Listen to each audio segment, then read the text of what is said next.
Good morning, everyone. Today is the 28th day of Shevat. In Hebrew, that's Chav Ches. If you put the two letters together, it's Koyach. Strength, power. We need all we can get, right? 7th of February. We are on page 119 in the Chayenu, continuing in the 25th chapter of Tanya. Everyone with us? Charlie, you with us? Ready? Okay. You know, there's a saying that goes like this. The best offense, I'm sorry, I messed it up already. Let's start over. The best defense is a good offense, right? The best defense is a good offense. My kids like to play chess. So sometimes I play, I'm not as good as them, but sometimes you find yourself just defending yourself, defending your moves. In your moves, you're defending your position. But if you go on the offense sometimes, you're putting the other person on the defense. If you can please mute your phone. Somehow you got unmuted. Sorry. Okay. So the last couple of days we were talking about Mesiras Nefesh of a Yid, and every single Yid has the ability, and intrinsically deep inside him, we are able to and will stand up and give our lives to our Kadosh Baruch Hu. And if we're willing to do that, how much more so should we be willing to live to serve Hashem? If we're willing to chas v'shalom die in the name of God, we should certainly be willing to live in the name of God. Good point, right? So instead of worrying about the defense, let's go on the offense. We should exert one's energy to overcome all challenges. So while we're alive and while we have a breath, instead of worrying about, every time there's anti-Semitism, everybody runs to shul to pray. How about running to shul to pray when there's no anti-Semitism, when there's nothing, when there's no threat hanging over our heads? Yeah. Sometimes, right? I don't know. Then God would create the circumstances where we're at peace. Exactly. Okay, so the Alter Rebbe continues. The Tanya says, "V'chayotze be'elu mimilchamois hayetzer sachboloisav l'korer nefesh ha'adam shaloi lahafkir b'monai v'riyos gufay." And in similar matters that entail great effort. And again, yesterday we were saying that we can overcome a Yetzer Hara, but it's not going to be easy. No one ever promised you this world was going to be easy. It's a struggle every day, and sometimes certain days and certain times of the year. And it seems like so difficult. You have to work hard. And in similar matters, that great effort where one must struggle with the evil inclination and seek to cool the ardor of man's soul, claiming that he ought to not dissipate his money in case of charity or his health and matters requiring physical exertion.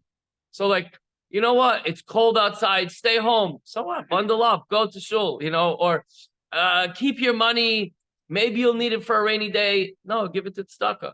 The Yetzer Hara will find ways to make you feel that you have to worry about yourself first.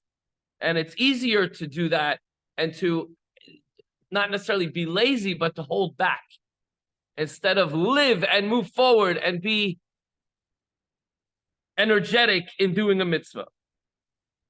Shalamoid negdai ulechashvai karev ma'odas al adam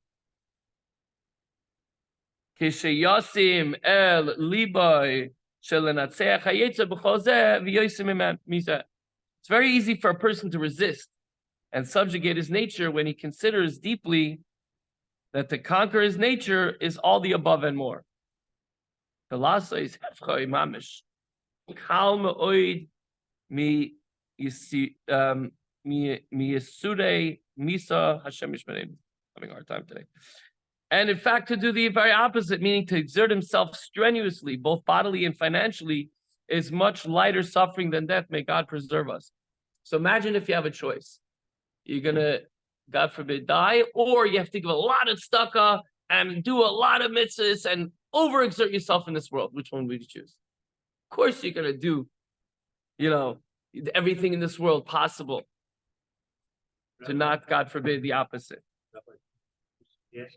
So then we shouldn't be jealous of someone else's gifts, because our job is to master our own. Yes, but don't get complacent in your own, Right.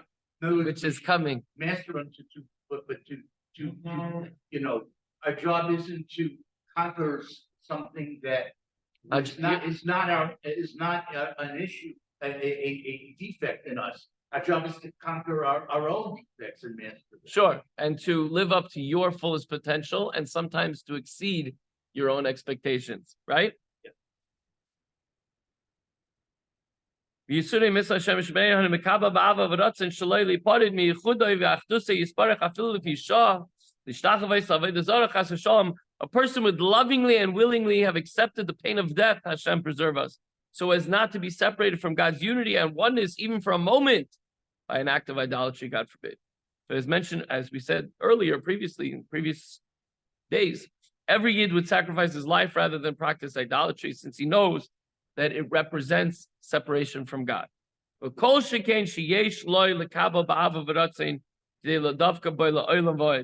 Certainly then he ought to accept lovingly and willingly the comparatively minor pain of exerting himself in the performance of a mitzvah.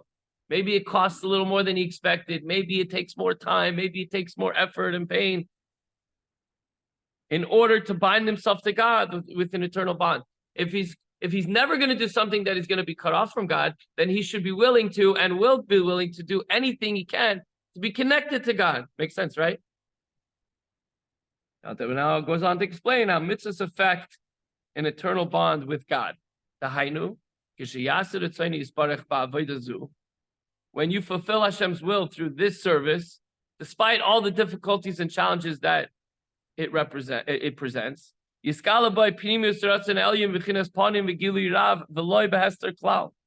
innermost of the divine will be revealed in it. We're on page 120.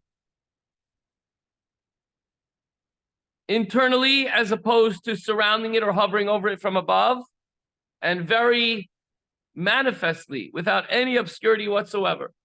So be able to connect deeply and passionately to HaKadosh Baruch Hu. As explained in chapter 23, the mitzvahs represent God's innermost will. And when one performs them, this will stands completely revealed.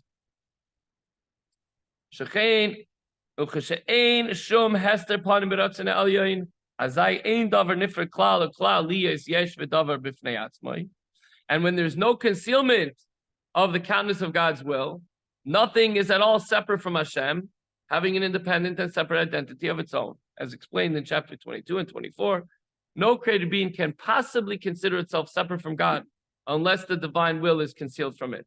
Since the inner aspect of this will stands revealed in one's performance of the mitzvah, it does not allow or permit for any sense of separation from Hashem.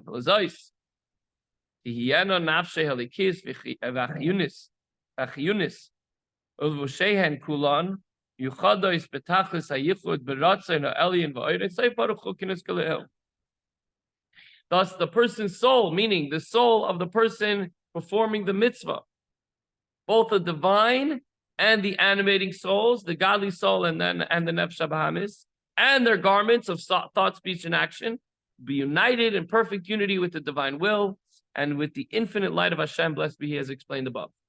So anytime, again, the perfect defense is a strong offense. Anytime, obviously we're going to come together when there's anti-Semitism, when somebody attacks us, you're going to do this, you're going to do that. No.